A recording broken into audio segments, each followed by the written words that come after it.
3 जून 1962 ही तारीख होती. जागा होती महाराष्ट्रातल्या सातारा जिल्ह्यातली. गाव शिखर शिंगणापूर. तमाशाचा फड सजला होता. एक गरोदर बाई नाचायला आली. गर्दीला याच नर्तकीची वाट होती. पण अचानक काहीतरी असं घडलं. ती नर्तकी अचानक मंचावरनं खाली उतरली आणि तमाशा पुढे सुरू झाला. पण लोक तर जणू फक्त तिलाच बघायला आले होते आणि त्यांनी त्या बाईचं नाव घेत ओरडायला सुरुवात केली. काही वेळ गेला आणि ती पुन्हा रंगमंचावर आली आणि परत नाचू लागली. आणि तेव्हा लोकांमध्ये एक विचित्र खळबळ उडाली. कारण जी बाई मंचावरनं खाली उतरली होती आणि जी परत आली होती ती एकच होती. पण फरक आता स्पष्ट दिसत होता. तिचा बेबी बंप आता गायब झाला होता. म्हणजे आता तिच्या पोटात बाळ नव्हतं. तिने आपलं पोट साडीने घट्ट बांधून घेतलं होतं. जेव्हा लोक तिचं नाव ओरडत होते आणि तिला परत मंचावर बोलवण्याची मागणी करत होते, तेव्हा ती मंचामागे स्वतःच्या बाळाला जन्म देत होती. तिने एका दगडाने बाळाची नाळ कापली आणि परत मंचावर येऊन उभी राहिली. प्रेक्षकांना जेव्हा हे कळलं तेव्हा ते चकित झाले आणि तमाशा तिथेच थांबवण्यात आला. ही घटना तुम्हाला अगदी सिनेमासारखी वाटू शकते. काही दिवसांनी श्रद्धा कपूरचा इठा या नावाच्या सिनेमात तुम्हाला हा प्रसंग दिसणारही आहे. खरं तर हा किस्सा विठाबाई नारायण गावकर यांच्या खऱ्याखुऱ्या आयुष्यातला आहे. त्या दिवशी जन्मलेलं बाळ आज 65 वर्षाचं झालं आहे. पण ही गोष्ट त्या बाळाची नाही, ही गोष्ट आहे त्याच्या आईची, जिला एका घटनेने अगदी दंतकथाच बनवून टाकलं. ही गोष्ट त्या कलाकाराची आहे जिने तमाशा जिवंत ठेवण्यासाठी राज कपूर सारख्या मोठ्या निर्मात्याच्या सिनेमातही काम करण्यास नकार दिला. त्या बदल्यात या कला प्रकाराने तिला भरपूर मान सन्मान मिळवून दिला. पण एवढं सगळं असूनही पण जेव्हा म्हातारपण आलं तेव्हा विठाबाईंवर आजारपण आणि गरिबीचा डोंगर कोसळला. 28 ऑगस्टला याच विठाबाईच्या आयुष्यावर आधारित इठा हा सिनेमा चित्रपटगृहात प्रदर्शित होणार आहे. त्याआधी या सिनेमाच्या नावावरून वाद सुरू झालाय. राष्ट्रवादी काँग्रेस, शरद पवार आणि विठाबाईच्या कुटुंबातील सदस्यांनी सिनेमाच्या नावावरून आक्षेप घेतला असून तो नाव बदलण्याची ते मागणी करत आहे. या संपूर्ण वादावर आपण तर सविस्तर बोलूच, पण त्याआधी जाणून घेऊया विठाबाईची खरी कहाणी आणि त्या बाळाचं पुढे नेमकं काय झालं ज्याला विठाबाईंनी मंचावर उतरून जन्म दिला होता. नमस्कार, माझं नाव ज्ञानेश आणि तुम्ही पाहता DC मराठी. विठाबाईंना ज्या कलेचं वेड होतं त्यासाठी त्यांनी कधीही कोणतंही औपचारिक प्रशिक्षण किंवा शिक्षण घेतलेलं नव्हतं. उलट त्यांचा जन्मच अशा घरात झाला होता जिथे तमाशा हा त्यांच्या जगण्याचा रोजचा एक भाग होता.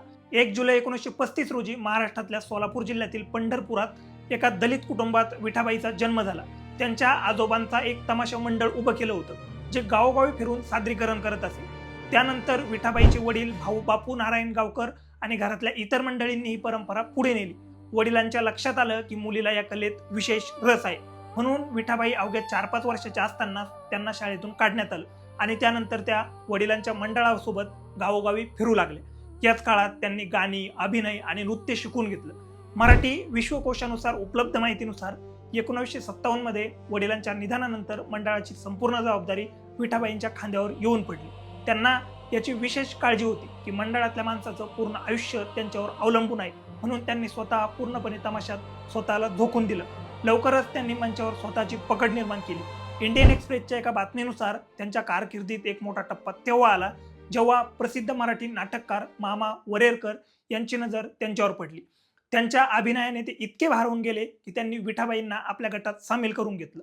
इथेच त्यांची ओळख रंगभूमीशी आणि संबंधित तांत्रिक बाबीशी झाली आणि यानंतर त्यांचं नाव महाराष्ट्रातल्या मोठमोठ्या लोकनाट्य कलाकारांसोबत घेतलं जाऊ लागलं. गावापासून शहरापर्यंत त्यांचे चाहते सगळीकडेच पसरले होते. पण त्यांना केवळ अभिनय आणि नृत्यासाठी प्रसिद्धी मिळाली नाही, तर त्यांची हजरजबाबी अशी होती की ती चांगल्या चांगल्यांना त्यांची बोलती जायबंदी करून टाकत असे. तिची तिखट जीभ ही सुद्धा विठाबाईची एक ओळख बनली होती. स्कॉलरच्या एका वृत्तानुसार मराठी अभिनेते निळू फुले यांनी एकदा एक विठाबाईचा एक किस्सा सांगितला होता. झालं असं होतं की विठाबाईचा एक सहकलाकार मंचावरनं खाली उतरत होता. तेव्हा विठाबाई मराठीत म्हणल्या की जाऊन एका पठाणाला पाठव, म्हणजे पुढच्या अंकासाठी सेट लावता येईल. तेव्हा प्रेक्षकामधल्या एका मूर्खाने अश्लील कमेंट केली आणि तो म्हणाला, बाईला बहुतेक आज एका पठाणाची गरज दिसते. हे ऐकताना विठाबाईंनी कोणताही विलंब न करता त्या माणसाकडे बघितलं आणि म्हणाल्या, हो आहे, पण एक नाही 2 पठाण पाठव, एक माझ्यासाठी आणि एक याच्या आईसाठी. विठाबाईच्या 8 मुलांपैकी एक आहेत कैलास नारायण गावकर. हे तेच व्यक्ती आहे ज्यांचा जन्म 1962 साली शिखर शिंगणापुरात विठाबाईच्या नाचादरम्यान झाला होता. कैलास आपल्या आईचा वारसा पुढे नेत आहेत आणि स्वतःही एक नर्तक आहे. scholar.in बोलताना ते सांगतात की त्यांची आई मुळीच मृदू स्वभावाची नव्हती. त्यांनी आयुष्यात कोणावरही बिनशर्त प्रेम केलं नाही, फक्त त्यांच्या कलेला सोडून. कलेशिवाय दुसरं काहीही त्यांच्याजवळ फिरकू शकत नव्हतं.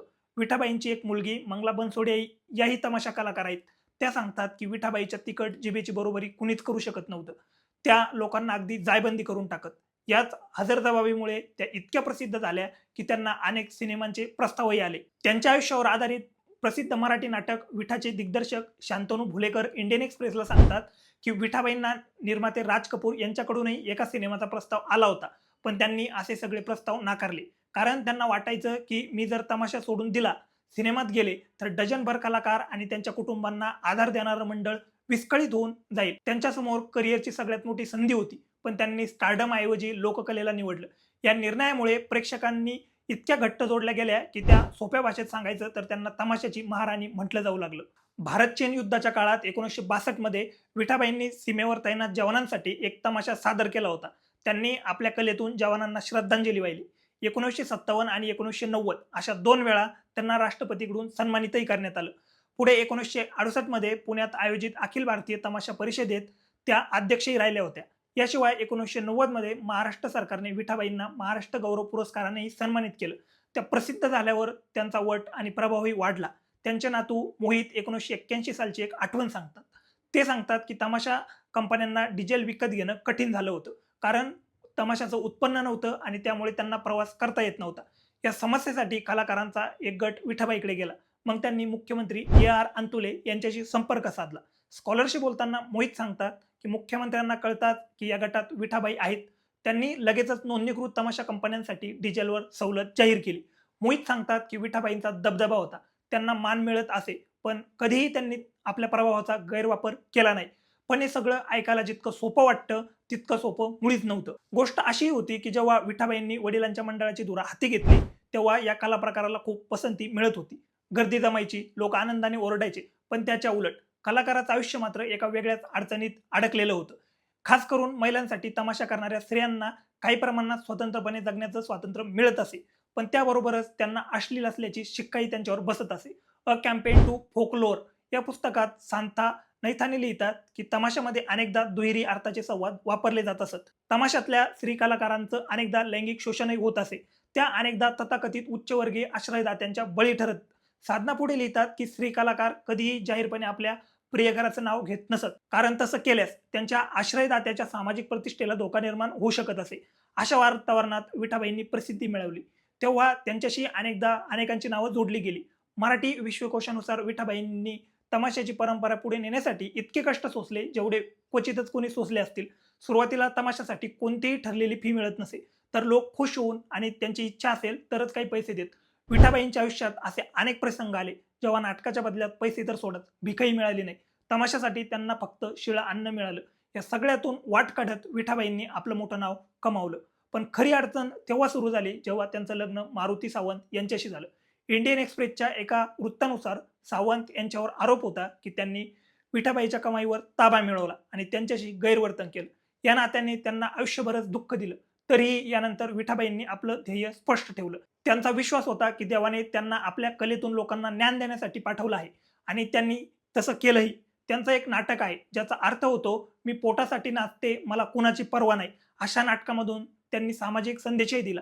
एवढं सगळं करूनही, म्हणजेच हजारो लोकांचं मनोरंजन करून आणि भरपूर मान सन्मान मिळवूनही त्यांच्या नशिबी काय आलं, एक वेदनादायी म्हातारपण. खरं तर विठाबाईंनी आपलं मंडळ चालवण्यासाठी अनेक सावकारांकडून कर्ज घेतलं होतं. त्यामुळे त्या आर्थिक संकटात सापडल्या. 15 जानेवारी 2002 रोजी पक्षाघाताने त्यांचं निधन झालं. माध्यमांच्या वृत्तानुसार त्यावेळी त्यांच्या कुटुंबाकडे रुग्णालयाचं बिल भरण्याइतकेही पैसे नव्हते. त्यांचं पार्थिव घरी नेतानाही अनेक अडचणी आल्या. अखेर त्यांचे काही चाहते, साहित्यिक संस्था आणि काही हितचिंतकांनी मदत केली आणि अशा प्रकारे विठाबाईंनी या जगाचा निरोप घेतला. त्यांनी लावणी या संगीत प्रकाराला प्रसिद्धी मिळवून दिली.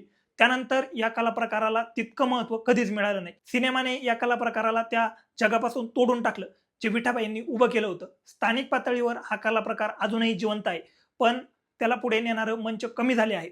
तमाशाची परंपरा लोप पावण्याच्या मार्गावर आहेत. कलाकारांचा दौरा आता महाग झाला आहे आणि जे लोक एकेकाळी तमाशाचे चाहते होते ते आता वृद्ध झाले आहेत. जुन्या कलाकारांचे वंशज आता एखाद्या सुरक्षित उपजीविकेच्या शोधात आहेत. आता शेवटी तो प्रश्न ज्यापासून आपण या व्हिडिओची सुरुवात केली होती. विठाबाईंची कहाणी श्रद्धा कपूरच्या सिनेमाच्या माध्यमातून जगासमोर मांडली जाणार आहे, पण याला त्यांच्या कुटुंबाचा किंवा एखाद्या राजकीय पक्षाचा नेमका आक्षेप काय आहे? खरं तर हा संपूर्ण वाद विठाबाईच्या नावाच्या ओळखीबद्दल आहे. राष्ट्रवादी काँग्रेस शरद पवार पक्षाचे लोक म्हणतात की सिनेमाचं नाव विठाऐवजी विठा किंवा विठाबाई असं ठेवायला हवं होतं. तर सिनेमाची बाजू घेणारे असा युक्तिवाद करत आहेत की विठाबाईंना सामान्य लोक इठा या नावानेही ओळखत असत. पण पक्षाला याची चिंता आहे की जर सिनेमा इठा या नावाने प्रदर्शित झाला तर कदाचित त्यांच्या खऱ्या नावाची म्हणजे विठाबाईची ओळख कमकुवत होईल. त्यांच्या कुटुंबाचंही असंच मत आहे की इंडिया टुडेच्या एका वृत्तानुसार विठाबाईच्या कुटुंबाने म्हटलं आहे की जर सिनेमा विठाबाईच्या पूर्ण नावासह प्रदर्शित झाला तरच ती त्यांना खरी श्रद्धांजली ठरेल. राष्ट्रवादी काँग्रेसचा असाही आरोप आहे की सिनेमा निर्मात्यांनी हा प्रकल्प सुरू करण्याआधी विठाबाईच्या कुटुंबाशी चर्चा केली नाही. मात्र त्या कुटुंबाने सिनेमा बनवण्यास कोणताही विरोध दर्शवलेला नव्हता किंवा नाही. आक्षेप किंवा आग्रह फक्त या सिनेमाच्या नावापुरताच मर्यादित आहे. आता सिनेमाचं नाव बदललं जाईल की नाही हे येत्या काही दिवसात स्पष्ट होईल. या व्हिडिओमध्ये आम्ही तुम्हाला विठाबाईची खरी कहाणी सांगण्याचा हा प्रयत्न केला. आमचा हा प्रयत्न तुम्हाला कसा वाटला हे कमेंट बॉक्समध्ये लिहून नक्की कळवा.